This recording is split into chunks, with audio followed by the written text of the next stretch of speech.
It's the CNT original movie, Fear the Dark Finger. Coming up next, it's the tale of directionless heiresses and pill-poppin' playboys on I'm Rich. Hey, race fans, it's coming.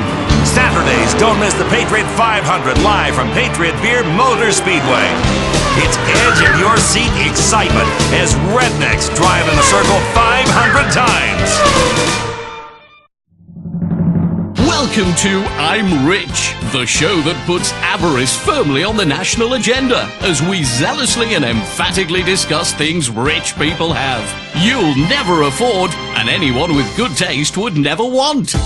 In this week's show, we've got tray rich people who inherited truckloads of money and spend it ostentatiously. We've got flashy criminals who've bribed congressmen to be allowed to live as they want and get plump business contracts. And we'll get down and dirty with fab politicians who siphoned off 50% of the gross domestic product of poor countries to buy speedboats, servants, snakeskin sofas, and incredible surround sound sanitariums. Plus, we've got Liberty City's most vacuous debutante cokeheads going head-to-head and giving it in a race to see who can visit the most STD clinics and rehabs. It's glamour, guts, and really gross greed. From diamond-encrusted glory holes to the proper pronunciation of Ibiza or Ibiza. We've got a full half hour of gawking at the possessions of rich people and thinking, that should so be me! Why am I a vapid waste of a human being? Maybe I'll blow my brains out during commercials. All because you're not on I'm Rich. First up, Chloe Parker. If you don't know who she is, you're a pop culture retard, and that's deadly serious. This 24-year-old sometime felcher, an heiress to a magnostronomosity of a fortune to the tune of $950 billion. She's one seriously hot number. She's got fake tits stuffed with rubies as well. It's luxury plastic surgery taken to a whole new level. Now, to fill up time, a person is going to repeat what I just said in a different way while we watch the same footage again. Chloe Parker is 24 years old and really hot. She's worth a lot of money and is totally vapid. She's had a lot of plastic surgery, but otherwise is devoid of meaning. She's rich. She's got it all, and money is everything. She has a daddy, money, and one of those tiny little dogs that rich people keep in their vagina. I want one of those so badly. Woof woof. So you think your daddy is nice? Chloe Parker went from tycoon tot to tycoon twat. She lived in this mega mansion her daddy bought for her after her first period. And when Pop is back in Colombia managing the family's produce importing company, she's out in the Caraways. Fantabulous. Party in Paris and finger blast in Florence. Her amazing mansion has an underwater home theater with midget mermaids, jumbo jet garages, and a 600-foot yacht that costs $3 million a day just to run. Her penthouse in Algonquin's exclusive Middle Park East District is a little palace in the sky, complete with a moat and drawbridge, torture dungeon, and servants with scurvy, all on the 55th floor. This is real estate the rest of us can only watch on television and masturbate over. I'm masturbating right now, furiously. Now, Chloe is best friends with Jill von Krastenberg. This enfant terrible has been ruling Liberty City's nightlife for the past 2 years, since her 11th birthday. Her daddy gave her a pair of diamond minors for her 12th birthday, and after she could walk again, sent her to 15 of the most exclusive boarding schools all at the same time, and got her a treehouse with servants. Plus, she's got a flying rabbit. Money. Omnipotence. When you're this amazing, the laws of nature just don't apply. Your life is like a soda commercial where everything is extreme. Look at this house. That's what it takes to make a splash in the ultra-competitive world of being the kid of rich parents who don't pay any taxes. The von Krastenbergs are among the richest people in the world, apart from morally, where they're entirely destitute, just like the producers of this show. But look at how many sports cars Chloe has. Rumor has it this deliciously defecating debutante screams daddy while doing the dirty deed rotisserie style. They live most of the year in Liberty City at this sumptuous mansion, but pay no taxes because they claim to practice their religion inside their home, taking it off the tax rolls. That's being a real American entrepreneur. That thinking got them a 45-bedroom weekend home upstate. It has a candlelit chandelier in the bathroom and transparent plumbing, so you can eat $100 bills, shit them out, and watch your car creation as it departs on its journey. Their religion is money, and they are the Pope, the chief rabbi, and a serious Ayatollah all rolled into one. Fabulous. Their shit doesn't stink. And little baby Jill has got her own bedroom in this palatial palace that's carved out of ivory with murals of erotic versions of fairy tales, hand-painted by celebrity artists Simon and Nigel. That's how the rich live, with pictures of Little Red Riding Hood taking it in the can from the Big Bad Wolf. Let's take a break while we ponder how all the middle class is just like Red Riding Hood. When we come back, Algonquin's hottest playboy discusses how he spends his money on worthless shit.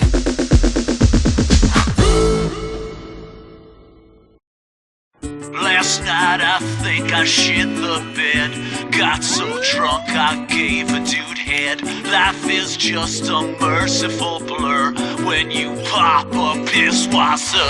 Pisswasser, don't drink it slow. 3 a.m.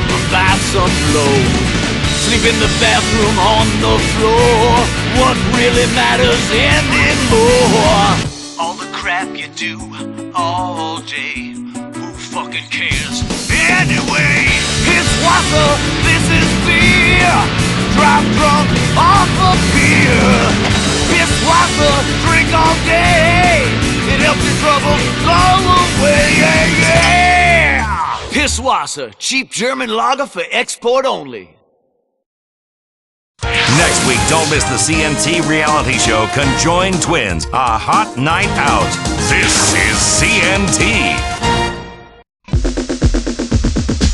Welcome back to I'm Rich, the show about rich people that has the production values of a local cable access show. That's because we have to churn this shit out en masse. Luckily, people are stupid enough to watch it. Speaking of churning it out or bopping your baloney on the face of humanity, here's another vacuous rich person we're going to promote for reasons that are entirely beyond anyone's understanding. It's top Algonquin playboy, Tony McTony. TMT is like TNT. This fast-living, fast-fused, but vertically challenged bachelor and Internet 2.0 millionaire has agreed to talk to us about what being rich is all about to him. Since I became really rich, my life is incredible. I got a place with a glass floor, so I can take it up some skirts with a special camera, and a glass elevator that got a glass jacuzzi in it, and I ride up and down for hours. You know what? I'm gonna rub your nose in it. I gone from nerd to hot, quicker than you could say $750 million in stock ops. Tony's place in Los Santos is legendary. Tony may only be 5 foot tall, but what he lacks in stature, he more than makes up for in sports cars. Why have one luxury Italian Infernus sports car when you can have 2? And why have 2 when you can have 15? All exactly the same. Each one has monogrammed seats with the special Tony McTony logo. Since I became rich, I realized I needed a logo. So I got the best logo designer to make me one. It cost $15 million just to have it created.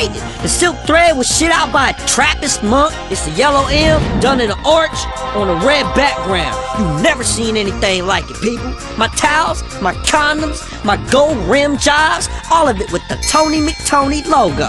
Bitches loving this. Tony also hires women to sit cross-legged and topless in leather pants in bird cages hung from his ceiling, and they meditate so people really realize just how rich he is. Now I get laid all of the time, which is great because I was a virgin up until about 6 months ago. Tony spends his weekends powerboating up the Humboldt alongside Algonquin, while he gets his special platform shoes hand-built by Eskimos out of Moon Rock. He likes to get back at the kids who beat him up in school by buying the companies where they're employed and sacking them. Hey, I'm not bitter. I'm just a tiny guy with a lot of cash. Next up, we've got Alfonso Vasquez. This guy's rich, and he's got a seriously hot daughter that he's gotta have trouble keeping his hands off of. And wow, is his wife a bitch? She took half his money, just like a slut will. But that half, he doesn't even need, because money rolls in so fast, he has snow shovels to pick it up. Alfonso keeps his daughter January Natasha Vasquez dripping in diamonds. She says she's even got her labia beautifully baroqued with an enormous 7-carat stone. She's a role model and knows it, showing girls exactly where their vaginas can take them if they try hard enough. But being this wealthy totally has a downside though. See, she's terrified of trees and afraid that elves will abduct her and have their way with her. And she's never even had to learn to read or chew. It's so awesome. In her world, nothing is impossible except humility and basic spelling, especially when a manservant chews your food and spits it into your mouth. Private jets, fleets of $300,000 sports cars, waterfall waterbeds, plus they've got a plasma TV in the toilet bowl to watch your favorite shows while you're making yourself throw up an $800 meal. That's what being rich is all about. It doesn't get any better than this. If heaven exists, it won't be this good. Coming up next, boats, yachts, and twats. It's the decadence that you dream of, and it's only on I'm Rich. This is CNT. My name is Stephanie Pearson. I tried dating, but it mostly ended in me just getting desperate and blowing homeless guys. Then I met Nathan on LoveMeet.net. We totally hit it off. Then he slit my throat and killed himself. Now we'll be together forever. Thanks, LoveMeet. Meet the man, woman, or beast of your dreams. Meeting someone is as easy as logging on, paying for a lifetime subscription, and receiving emails from the worst dregs of society you always feared were out there. LoveMeet.net.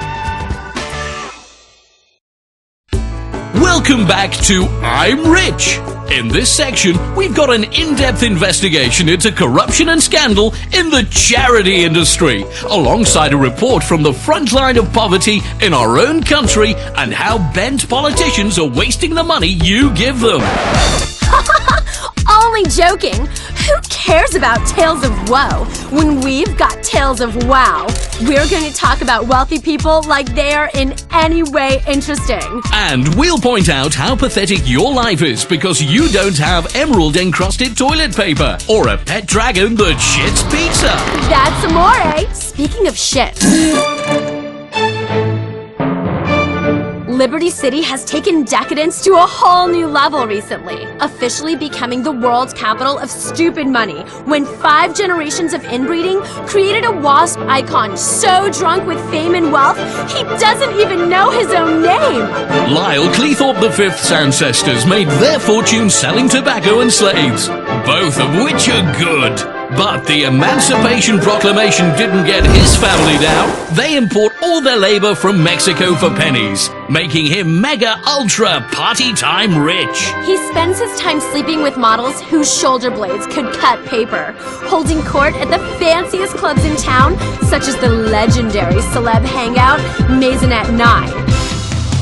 And driving sports bikes while high on drugs. It's the American dream. He's talentless, pointless, and tedious. And we're talking about him because advertisers will pay for spots on this show. Let's think about that for a second.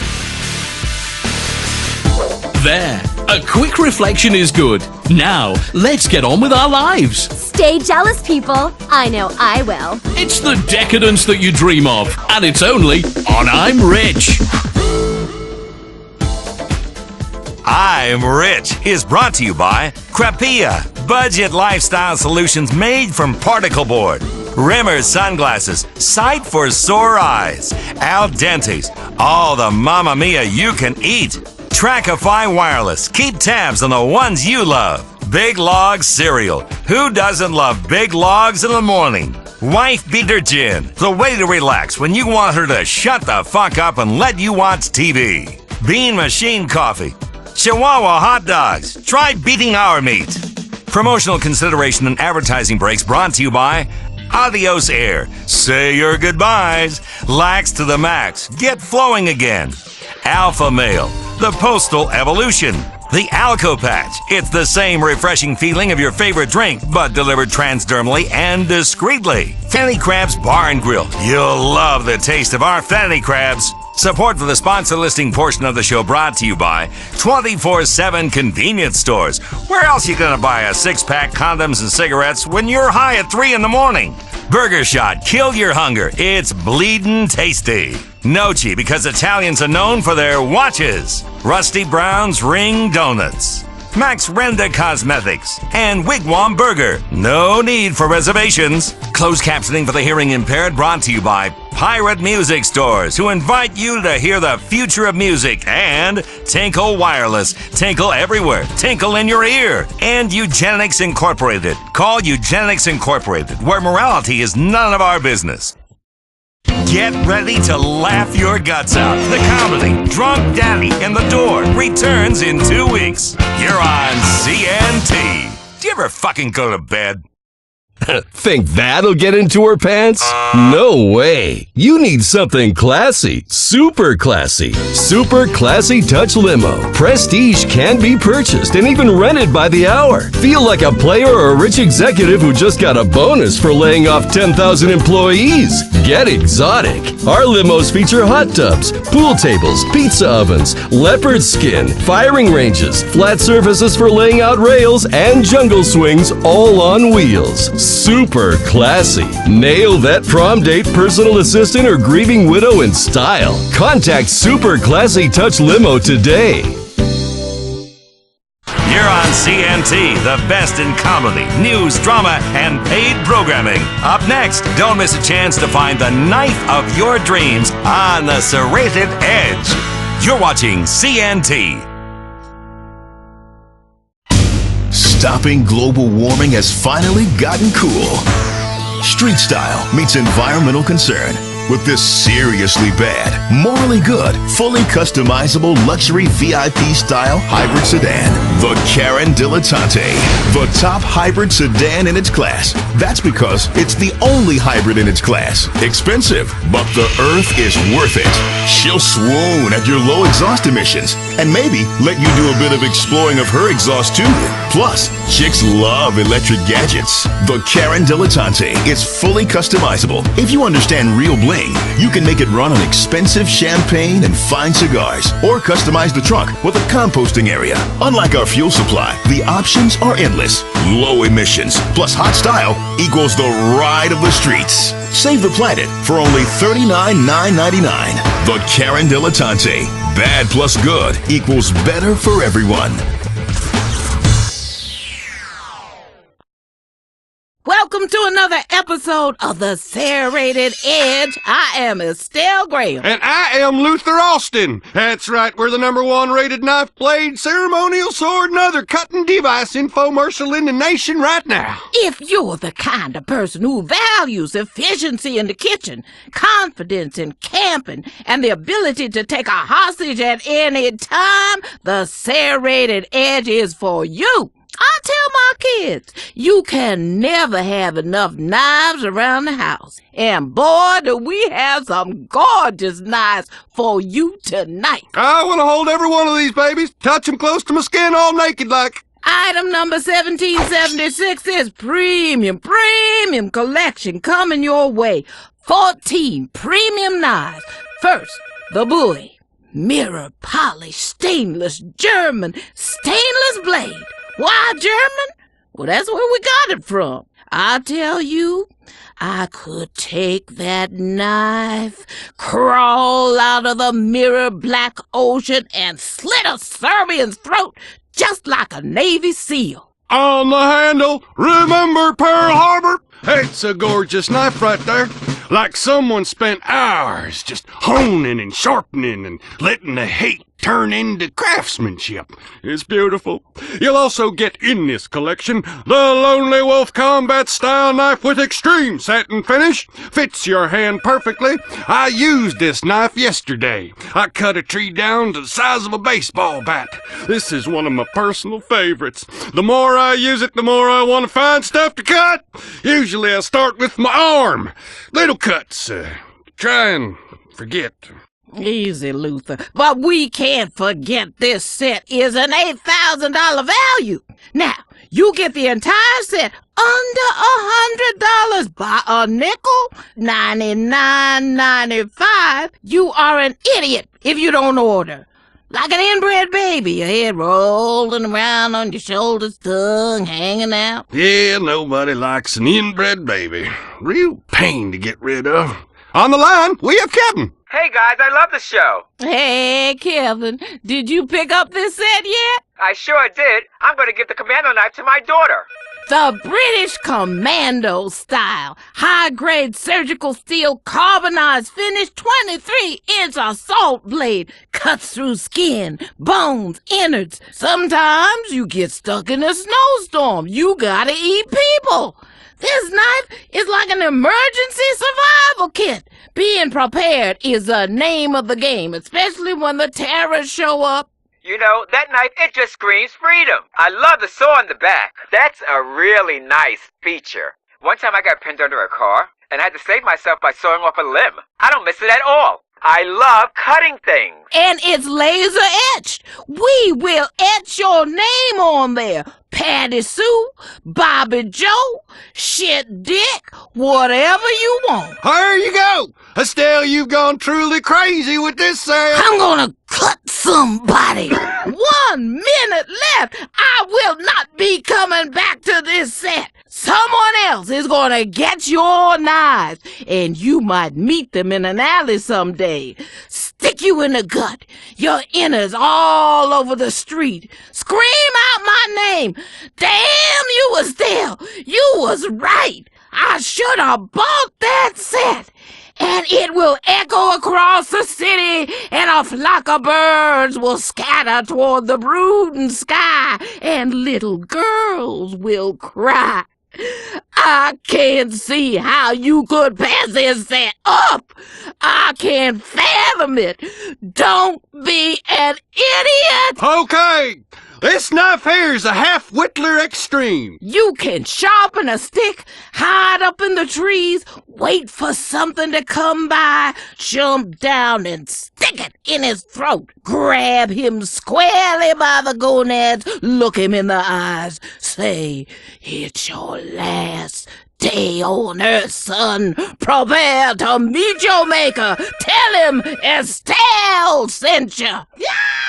Wow! You also get the trapper knife, great for field dressing a sea otter or a cheetah. Or you could slightly slip it in. Somebody answer the goddamn phone. What the hell you doing back there? I'm gonna cut somebody. This one here, the Tanto blade, good for heavy-duty stabbing cuts. You can hide it in your boot. That's right. Your captors got you holed up in a Mexican prison. You say, hey, amigo, can I get a cigarette? He says. See, and then you say, I gotta tie my boot, and then you come up and stab a fool in the neck and watch the lifeblood drain out of him in horrified surprise. You can't pass up this collection. 14 knives, carry several at once. Time is a-running out.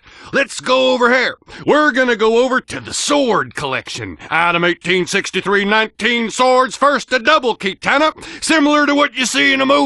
This is a genuine reproduction samurai sword. Steel blades. You carry these on your back to sporting events or dates. It's about being a warrior. 6th century Japan.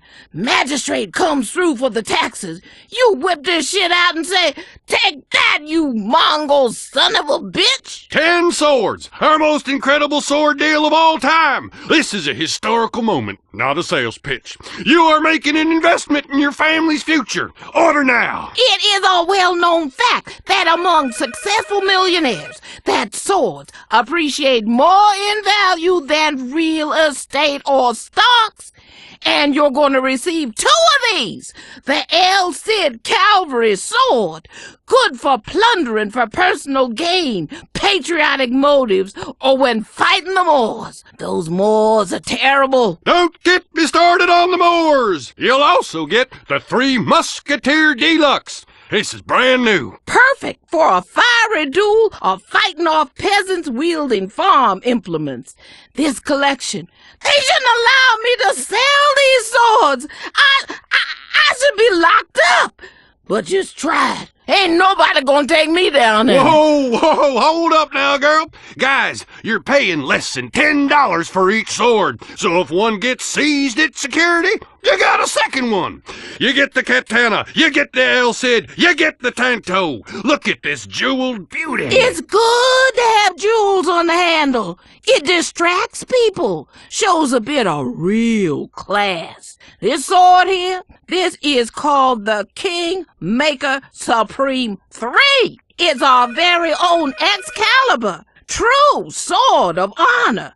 Now, you know, honey, there isn't much honor left in this world. People steal your car, take your wife. They'll cornhole you if you ain't careful. Ain't that the truth? Now, you also get this knife called the Raven X. All right? Rachel is on the line. Hi, Estelle. I want you to know that I ordered the 50-inch whalebone Sword of Solomon. That thing's rulin'. I'm totally gonna kill that bitch cheerleader. Oh, honey, that's a beauty. Good girl.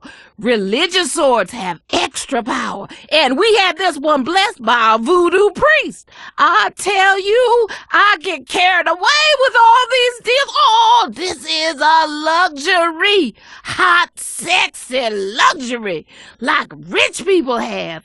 Incredible value. You can't buy people for this much money. And I've tried. Are you picking up the Kingdom of Heaven collection? I sure am. As soon as I get it, I'm terminating a pregnancy. If you find a better price anywhere on the 19-piece ornate ceremonial sword collection, I'll eat crow. You'll also get this. The Gladiator 9. It's the 9th iteration of the popular Gladius, inspired by ancient Roman orgies. Its short stabbing motions are excellent in close quarter combat. This is old ancient world style Damascus steel. There are 4 kings of the beast happily mating on the handle. Woo! Woo! Look at the eyes of the lion done in gold on the handle. That's the last thing people will see, and this is the last you'll see of this collection. $99.95. Order now, honey. 19 ceremonial and historical sword collection. Oh, Luther, they gonna get spoiled. How about this collection then? Item number 1812, over 250 knives! If you could buy it, this collection would be worth upwards of $3,000 on the black market. What are they going to receive, Estelle? Oh, look at this one. Push a button, bam! Knives open, cops dead. There's a finger groove. That's a luxury switchblade Excelsior. You'll get the Navy Seal. High carbon super density stainless steel for cutting underwater. Plus the bald eagle. Its glory, that's also a knife. Sing it with me. Glory be to the USA. Woo! With a wildlife scene on the handle. Do you see that, Luther? You're having a tough day at work. You can whip this buddy out. Look at that nature scene on the handle. Think about a more peaceful place away from meddling co-workers, sexual harassment regulations, and the do-gooders getting in the way of your business. You'll get the firefighter knife. Won't melt when you need to cut your way out of a burning building. What else can I do? 250 knives! A great value. These are working knives. These are ceremonial knives. These are ornamental knives. These are fantastic knives. One for under your pillow, in the baby stroller, in your briefcase, in the boot. This one right here makes me want to drop from a tree, slit a Viet Cong neck, and light a torch and run through the jungle plumb naked on acid. Grab it, get it, buy it, let's move it. How? Giddy up, bitches. Get you some knives. You're missing out. If you're watching, you should be buying. No explanation needed. We're running out of time. Remember, you need a knife. Order now. These deals can't last. Dial the number on your screen. We'll see you next time on the Serrated Edge. Remember, a knife is something that you can hold forever. Why take smoggy, smelly, germ-filled bus tours? That's no way to see the world. With Higgins Helicopter Tours, you'll experience the real Liberty City in ways you never thought possible. Enjoy our fun-filled, relaxing bridge tour. But our tours aren't just above ground. Enjoy the man-made beauty of one of Liberty City's incredible underground road tunnels. See Star Junction the way the celebrities do, high as a kite and wobbling all over the place. All of our pilots are tested thoroughly for drinking and drug abuse, but everyone likes to let their hair down once in a while. Higgins Helicopter Tours, a fun, safe adventure in the sky that you and your family will never forget. Remember this? Let's go. It's back this season on CNT.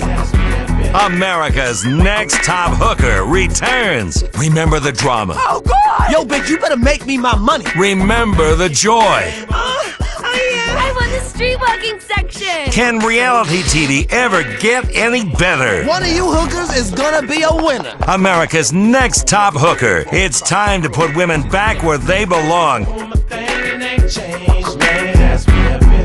This is CNT. CNT has all your favorite movies. Wednesday at 9 Eastern. It's the smash hit movie, Bad Girls. Car wash fundraiser. Message of hope. May not be suitable for all viewers. This is CNT. Tonight, a major TV event. Part 1 of the story of a remote Dutch trading post that would become the armpit of the world. It captured our imagination and held our dreams close to its breasts, gently drowning us in a milky discharge. It is the site of some of mankind's most grandiose achievements, and also our society's most squalid and depraved debaucheries. A history of liberty. Major support for this documentary is brought to you by the Bank of Liberty and the Public Broadcasting Corporation, where our budget is cut every year to pay for more bombs.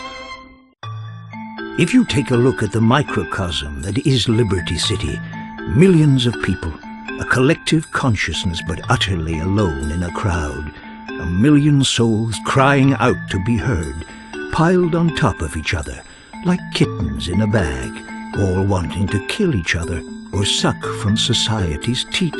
It is a city with so much history. It is the history of the modern world, particularly for people who can't use a map, and like sweeping generalizations, a history of decadence, a history of corruption, a history of liberty. On September 4th, 1609, Horatio Humboldt, an English explorer hired by the Dutch to find a new place to sell weed, steered his trusty ship into the mouth of a great river, the Humboldt, which he wrote in his log. "It is a strange and fortuitous coincidence that lush future site of commerce coincidentally shares the same name as me, for the locals call it the Humboldt. Honestly." That being said, looking through contemporary journals, even then the Humboldt River was a polluted mess. The Chickasaw Indians would shit and piss right in the river. It wasn't safe to swim in. With that knowledge, it makes it much easier to ignore the awful genocide and epic larceny our forefathers committed and talk about big ideas in grandiose terms and hope we get book deals. Horatio Humboldt had stumbled into the natural harbor that would become the greatest sociological experiment the world had ever seen, to determine if all the people in the world could live together in a single place. The answer is, of course, no. Liberty City was founded by the Dutch, and all the Dutch cared about was appearing to be purveyors of liberal values. But all they really cared about was pimping women and getting high. They were, in effect, well, I guess the first rappers. They wanted to find a place where they could party and kill people. Knowing this, it does make the act of highway robbery that our forefathers committed with regards to the Dutch a lot easier to forget, and we simply mask it in patriotic foundation myths. Unlike other cities in the New World, founded to facilitate new forms of religious persecution by lunatics who'd been run out of Europe by liberals, Liberty City was founded not to promote religious intolerance, but instead the other central tenet of Western European society, getting rich off of other people's work. You have to understand that when the Europeans arrived, the people that met them were savages. Can you imagine landing in a foreign land and being surrounded by men in loincloths? It's sort of hard to concentrate on fending off bubonic plague or sleeping with your pretty little 14-year-old wife when there are savages with no clothes running around. Luckily, we had a few tricks up our sleeve for dealing with them. When Liberty City was founded at the beginning of the modern age, it quickly expanded its ego and learned to hate everyone else. Cities that were 3,000 years old couldn't hold a candle to the undisputed, self-appointed capital of the world. Oh, the maps were really, really shitty back then. I mean, I don't know if it was the drink or the scurvy or the raging syphilis passed about by the town bike, but look at this map! It's like a Spaniard with polio painted it. It's one of the reasons people took so long to get anywhere. I mean, the shitty maps. The other reason was the savages. Advertisements were sent back to Europe, promising settlers a new life in a new city that had 24-hour convenience stores, roller coasters, and the entertainment of a nightly hanging at the gallows. All the things civilization had brought to bear on this land. All of Europe wanted to come see what freedom was really like. When they arrived, they were aghast at America's new pastime, watching animals fuck and betting on it. Yes, well, this truly was the city of the future. Word spread, so did the settlement. They chose the slender island in the bay, which they called Algonquin, after the old Indian word Algon-ku-win, thought by some to mean place for condo skyscraper, and by others as island to catch an STD.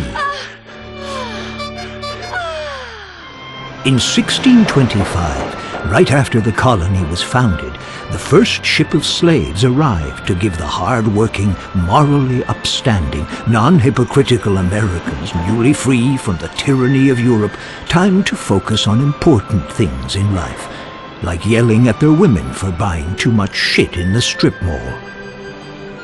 The new economy was a boom. It was very different from failed Jamestown, where a bunch of incest-loving cannibals consumed each other in an orgiastic fury of self-important nonsense, although the exact nature of the differences escapes me just at the moment. But regardless, Liberty City gave the white settlers plenty of time to focus on the important things, like getting laid. The slave craze was huge. It was like waiting for a new iFruit phone to come out. People would line up at the docks and wait in line for days to own their very own person, and then put them online for a higher price. Some dissenters wondered about the moral consequences of a nation founded on genocide, slavery, and theft, but they were quickly imprisoned as being unpatriotic by proto-chicken hawks. Of course, we have very different values now. That year, all the local indigenous tribes were brought together and paid for what would be the greatest real estate deal in the history of the world. 14,000 acres of prime downtown real estate for some spare change, a porno magazine, and front row tickets for a game of cricket. Cricket is the most boring game ever. What do the British know about sports? They're all gay. The Dutch had a land of plenty. They traded beaver skins, a 17th century version of wife-swapping, and partied late into the night. But founding a country on getting shit-faced and working slaves was trouble from the start. It hadn't worked for the Greeks, and it wouldn't work for the Dutch. 4,000 miles from home and no internet connection to read up on soccer scores, the populace became disenchanted. The colony's deep-seated racism and love of 24-hour shopping would begin to prove to be its undoing.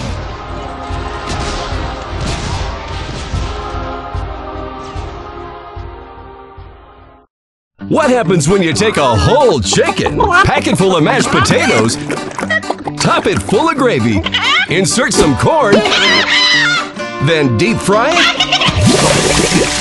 You've got yourself a meal! The all-new stuffed Pollo Todo Frito, now at Cluck and Bell. The meal in one just got massive. Cluck and Bell.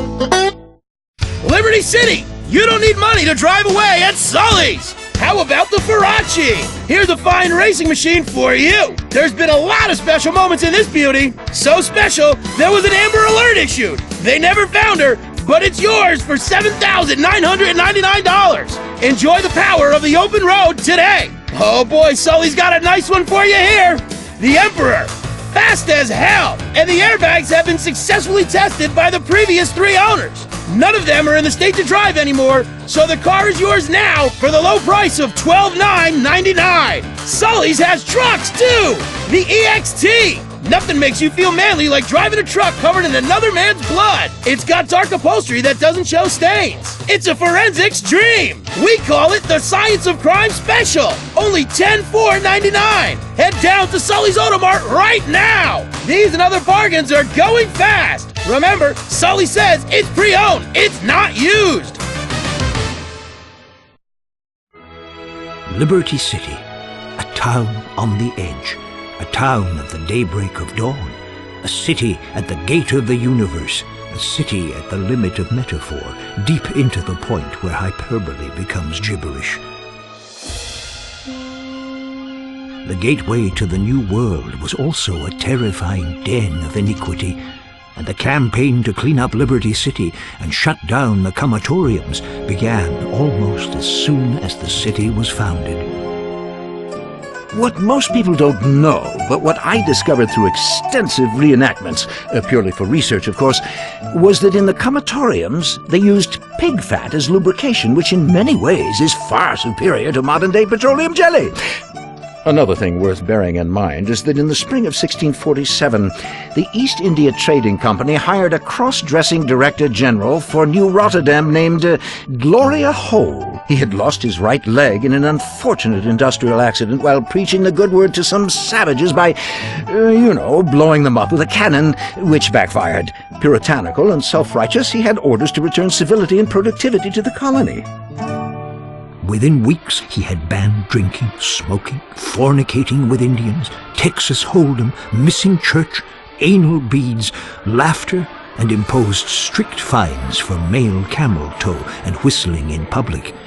It wasn't well received. The city was burned to the ground.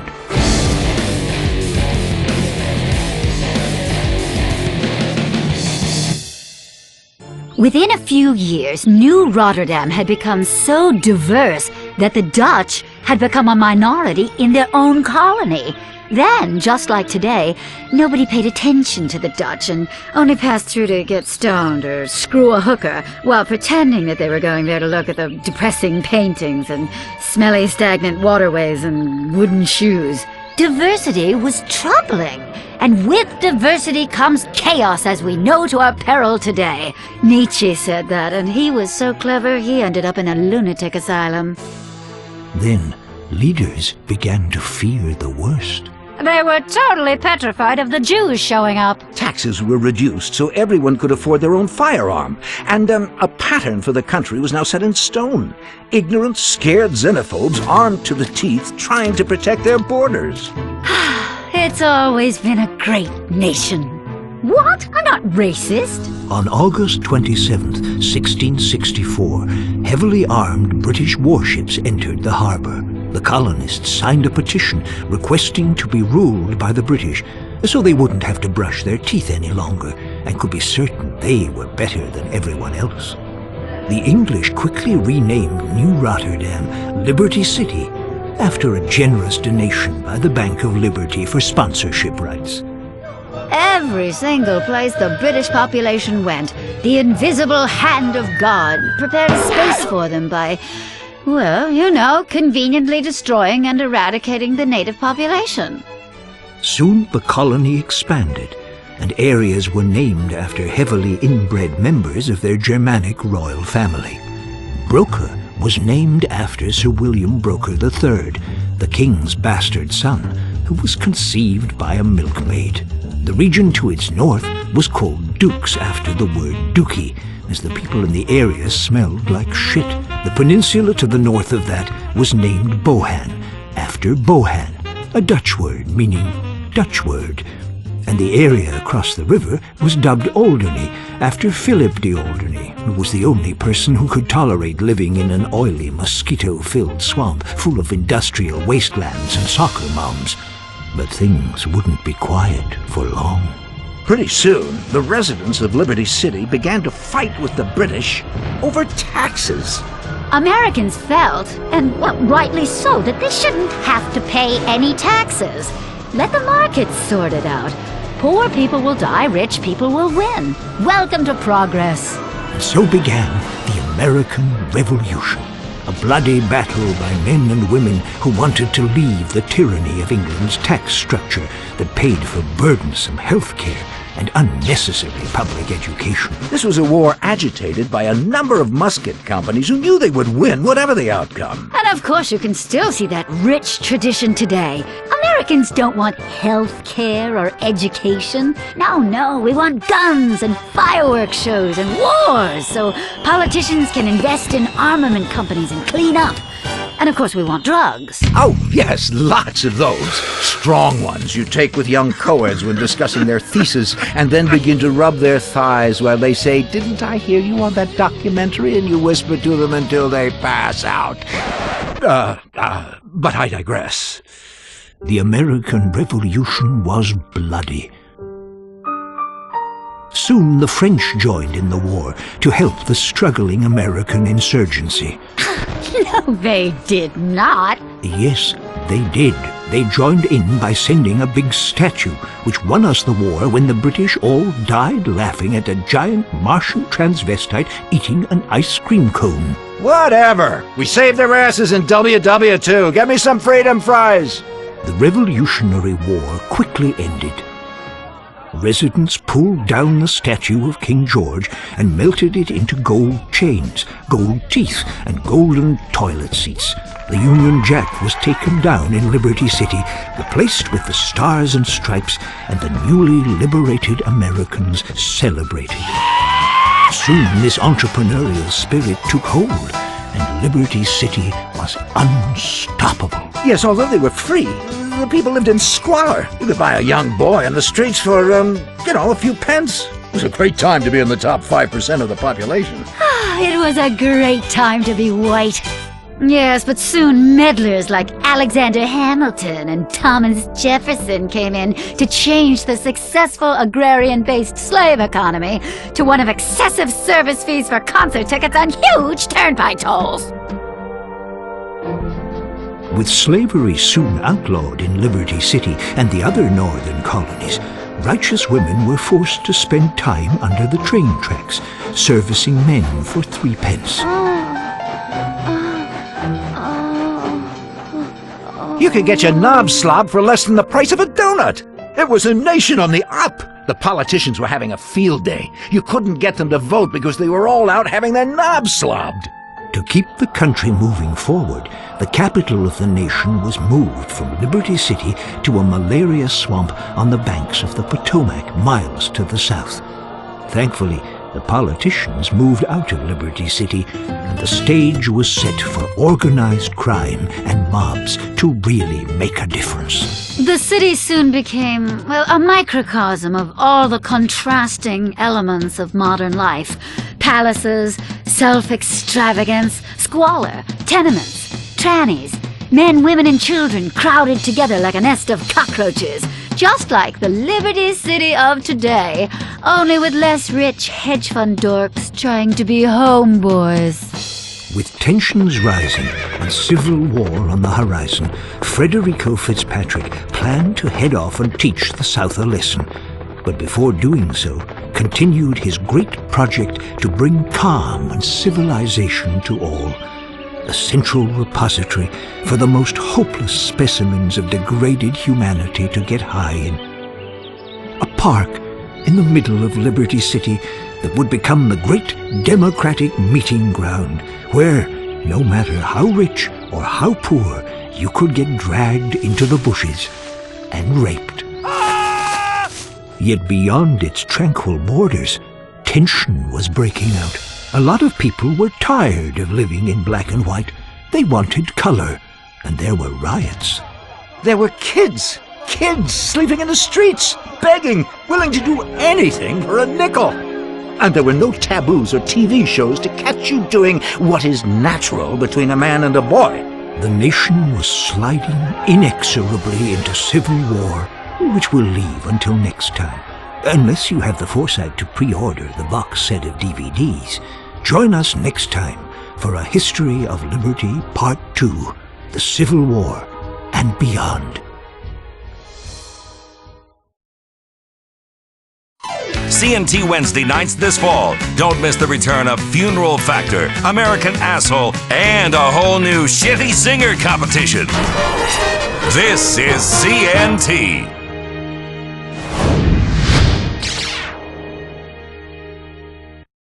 My name is Brian O'Toole.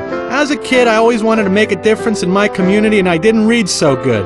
Most careers were closed to me. That's why I joined the LCPD. Now I'm on the front lines, helping tourists and fighting terrorists. I rifle through people's bags on the subway to protect freedom. I arrest protesters at political conventions for straying outside the free speech zone. We vigorously enforce the open container law and aggressively protect the environment. Maybe you love car chases just like on TV. Imagine being able to do that every day. I'm protecting freedom, whatever the cost. I'm a hero, and I know it.